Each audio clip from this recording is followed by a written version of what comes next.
First podcast we did, you were a Christian. Yep. Second podcast we did, you were a Muslim. Yep. Today, are you still a Muslim? Yes. You are. Okay. If you look at how many people in the U.S. convert from Christian to Muslim in America, it's not a big number. And if you look at how many women left, more women than men, I think the number is such a small, there you go, roughly 30,000 people a year convert to Islam in U.S. The difference is they have a lot of kids and they have big families, so that's their strategy. 30,000 are women. But you, as a man, an anomaly, you go from Christian to being a Muslim. So when you were a Christian, what attacks or goods did you see that you're like, man, I never had that? Because I remember when we spoke when we were in Romania, you said, like, when I was at church, Muslims sent me letters, Christians sent me letters. I remember that conversation that happened. Now that you're a Muslim, what is the biggest difference of treatment, and does it kind of make you sit there and say, man, I understand why the Bible teaches tolerance for certain things? Yeah, I understand the question. What is the difference? I understand the question, but tolerance is it's a double-edged sword. I agree. Because it's tolerance that's allowed Christianity and the church to end up mocked universally across the planet and to not defend their lands. And the Christian thing to do is to sit there and allow your life and your race and your country to be destroyed because it's the Christian thing to do. So tolerance. I was an atheist for a long time, and then I became a Christian. I reverted to Christianity instantly because I believed in God and I was born in a Christian nation. Then I decided to do some research on the different religions, and I found affinity with Islam. Right. But my affinity with Islam is between me and God. Me trying to please every Muslim on the planet is never going to happen because I'm never going to be able to make them happy. And there's always some of them who are unhappy with me. And there is a contingent of Muslims who like what I say, and there's some that don't like what I say. And that's fine. I'm not here to try and appease them. I'm here to be honest to myself and be honest to my religion and honest to my faith, and also be a rational actor and a rational human. And a lot of my views Muslims don't agree with because they throw their rationality away in light of group identity politics. And lots of people do this. It's not just a religious thing. We just talked about how black people did it with George Floyd and BLM. In the future, you're living. You're evolving. You're a guy that's evolving. You got core convictions, but you're evolving. One day gets to a point where you're like, this is not changing. It's going to get worse and worse and worse nastier on you. Do you ever fear, if you ever say, you know what, I'm going to be a Christian again, do you ever fear what would happen to you if you ever left the religion of Islam? No, I don't. But I'm sure that would be a problem for them. I mean, I'm sure, I can imagine people getting angry if I did that. You don't fear it if it... No. If that's how I feel, then that's what I would. You're talking about UK, right? I lived in Germany at a refugee camp. And I saw first time I ever got in my life was by another Afghani kid. It was in Erlangen at a refugee camp. We had a fight. Boom. He took it out. Well, I'm like, it sounds about right. I look at stats. 2023, the top name, the number one name in UK, London, is Muhammad. Correct. Okay. That wasn't the case when you grew up. That was not the case. It's true. When you look at He's basically 27% of prisoners in London jail are Muslims. Yep. Where the population's only 6%. That's right. You hear the arguments about Sharia law, what they're saying. You hear your fellow who you've spoken to before, you guys have collaborated before, Tommy Robinson. He makes his arguments on what's going on with what do you call it? With Grooming UK. gangs. Yeah. And then I look at some of the tweets. Here's a couple of the tweets that you had for people reacting to you because you were going strong to what was going on in UK. And you said, if you don't believe in the way the system that UK has, get out. I don't care who you are. Correct. You were very clear about it. Correct. You were very thorough about Correct. it. The response came back to you from the Muslim community, and it wasn't pretty. They were attacking you, right? Yep. And one of your response here that I have on the tweet, it says, Islam hate comes from Muslims who think they have to defend the disgusting actions that other Muslims commit instead of admitting that a religion can be perfect and people are not. Yep. Muslim must condemn the disgusting child openly and verbally, or the entire religion will be done. And then you respond back, Muslims who refuse to understand the crying Islamophobia instead of addressing the serious issue is only going to garner reassessment. These grooming gangs would not be tolerated in an Islamic country. It's time for Muslims to stand up against all. And then there's more of these that I can read. Yep. Okay.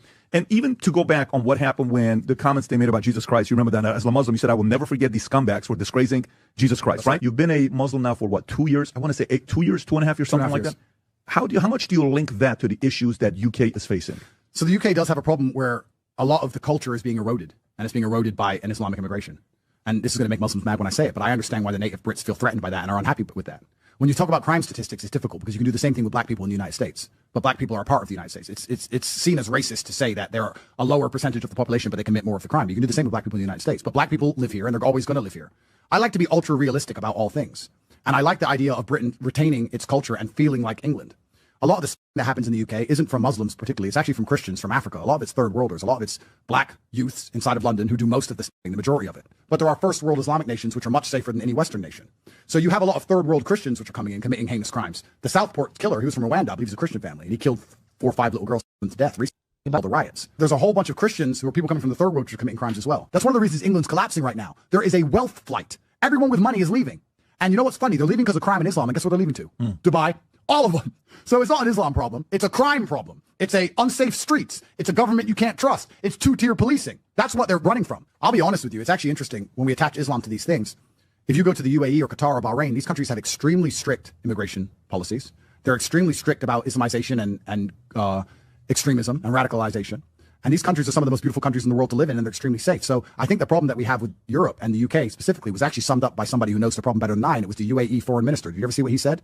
Yes. The UAE foreign minister. Find his video where he talks about the Islamization of Western nations. And he's saying that you're allowing extremism to foster in your countries because you think you know Islam better than we do. And we don't allow these ideologies in our own Islamic nations, and you're allowing them in the West. And you think you can... right there. Let's play this video. There will come a day that we will see far more radical extremists and terrorists coming out of Europe because of lack of decision-making, trying to be politically correct, or assuming that they know the Middle East and they know Islam and they know the others far better than we do.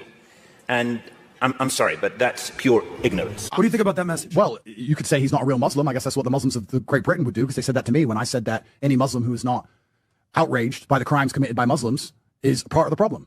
And this is the identity politics problem. The Muslims who complain that Islam is hated in the West, they're making it worse by sticking up for grooming gangs and serial murderers. I don't care what race or religion you are. If you're killing little girls, you're a scumbag. And in an Islamic nation, you would face the death penalty. So I don't care if it doesn't make me a real Muslim for that. I don't care. But I will be honest. I'll be very honest. What he said is extremely interesting. Because when I say these things online, I get no pushback and no hate from the Gulf Arabs. I get no pushback and no hate from the first world Muslims. None of that. It's only from the extremists. And the extremists are all living in Bradford.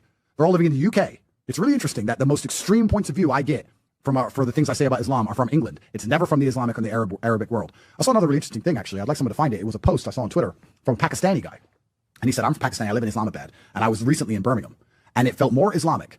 And it was more backward thinking than anything you would see in Pakistan. He said Islamabad is a far more liberal place to live than Birmingham, UK, are less Islamic and less extreme about things than those inside of Birmingham, UK. And as I'm only 2.5 years into Islam, I don't know all of the ins and outs. There's other people who know it better than me. Every country and every race, every identity has a right to their land. I believe that. I believe that the British people have a right to have an England for British people that feels like England. You can argue what a British person is. Perhaps the definition may be slightly changing, but you would argue that Great Britain has a Christian heritage. And I don't think there's anything wrong as a Muslim to say that Great Britain is a Christian country. It's always been a Christian country and it should remain a Christian country. I believe that. I like that they let me visit. That's fine. I would never go to the UAE and say this should be a Christian nation. I would never do that. So why do we do it the other way around? It just seems hypocritical. But that's the point, though. That's the point what a lot of people are making. If you want to live in a place that majority is Muslim, go there. You can move there. If you want to live in a place that's got the traditions, let them stay there, right? That's the whole argument about nationalism. Like, if you're proud of your country, no, you shouldn't be proud of your country. No, but that only applies to white people. And I'm one of the champions of this, even though the hardcore racists on Twitter hate me because they call me mulatto and mixed race and all these things. I don't care. I'm going to champion for it anyway. Only white people are not allowed to love themselves, love their race, and love their countries. Everyone else is. White people are the only ones who could do it. If anyone else flies a flag or from wherever, or we're this color, or we're this religion, we want it, it's fine. When white people do it, it's instantly demonized. White people are the only people who are expected to give up their lands. White people are being replaced in their host nations. That's obvious for me to see. I don't think anyone can argue against that point. People try. But people that's also a fair argument, though. No, it's a very fair argument, but that upsets people. Or they deny it's happening. But it is happening. Guess what I saw in the car on the way here? A terror attack in Germany. A car attack. You see it? Yep, this morning.